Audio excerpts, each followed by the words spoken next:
حدیث نمبر 647 647 عن ابی ہریرہ رضی اللہ عنہ عن النبی صلی اللہ علیہ وآلہ وسلم قال انا اول من تنشق عنہ الارض فاکسا حلة من حلل الجنہ. ٹھیک ہے.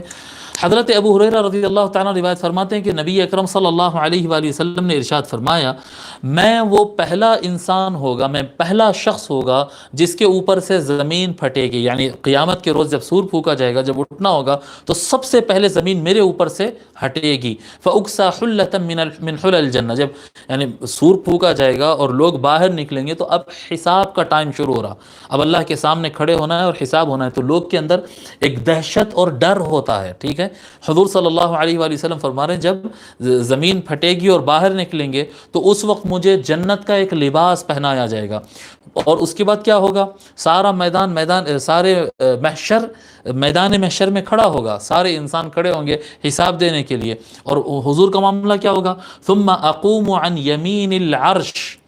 میں اللہ کے عرش کے رائٹ سائڈ پر کھڑا ہو جاؤں گا، اللہ کے عرش پر جنتی لباس پہن کر. دیکھیے لوگ حساب دینا ہے، جواب دینا ہے، غلطیاں، اچھائیاں، نیکیاں، برائیاں سب بتانا ہے. اور حضور صلی اللہ علیہ وآلہ وسلم مزار اطہر سے باہر تشریف لائیں گے، جنتی لباس پہنیں گے اور عرش کے رائٹ سائڈ پر کھڑے ہو جائیں گے.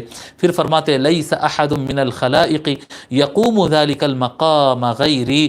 پوری کائنات کے اندر، پوری مخلوقات کے اندر کوئی مخلوق بھی ایسا نہیں ہو سکتا جو اس مقام پر کھڑا ہو میرے علاوہ.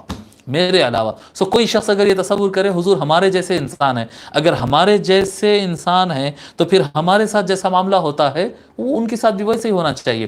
ہم حساب کے لائن میں اگر کھڑے ہیں تو پھر معاذ اللہ حضور صلی اللہ علیہ وآلہ وسلم بھی لائنوں میں کھڑے ہونا چاہیے حساب دینے کے لیے. نہیں فرمایا ایسا نہیں ہے، ساری کائنات حساب دینے کے لیے کھڑی ہوگی. آقا علیہ وآلہ والسلام کا مسئلہ یہ ہے کہ وہ عرش کے بازو جنتی لباس پہن کر کھڑے ہوں گے تو وہ ہماری طرح، نہ دنیا میں ہماری طرح ہیں وہ، نہ آخرت میں ہماری طرح ہے وہ.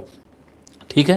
بشر ہونے کے اعتبار سے. اور میں اکثر یہ کہتا ہوں کہ بشر کو فوقیت کیوں حاصل ہے، باقی مخلوقات سے بشر کو موقف اونچا کیوں ہے اس کا؟ جی اونچا کیوں ہے اس کا موقف؟ کیوں اشرف المخلوقات کہتے ہیں انسان کو؟ انسان اشرف المخلوقات کیوں ہوتا ہے؟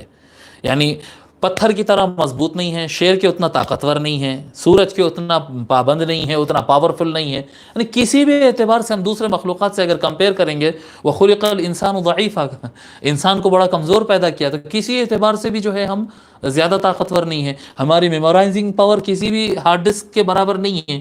جی کوئی بھی آپ اگر ہارڈ ڈسک لے لیں تو وہ اتنا زیادہ اسٹور، اتنا زیادہ میمورائز کرتی ہے کہ ہم اتنا زیادہ میمورائزنگ نہیں کر سکتے ہیں. ہم اتنا فاسٹ کیلکولیشن نہیں کر سکتے ہیں جتنا تیز مشینری کر دیتی ہے، کمپیوٹرز وغیرہ کر دیتے ہیں، اتنا تیز ہم کیلکولیشن نہیں کر سکتے ہیں. تو پھر کس اعتبار سے انسان کو سب سے اوپر بتایا گیا؟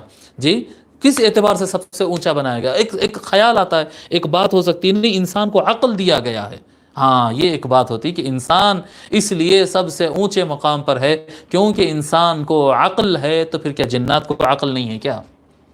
جنات کو عقل نہیں ہے کیا؟ اگر جنات کو عقل نہیں ہے تو پھر ان پہ شریعت کیسا لاگو ہوئی؟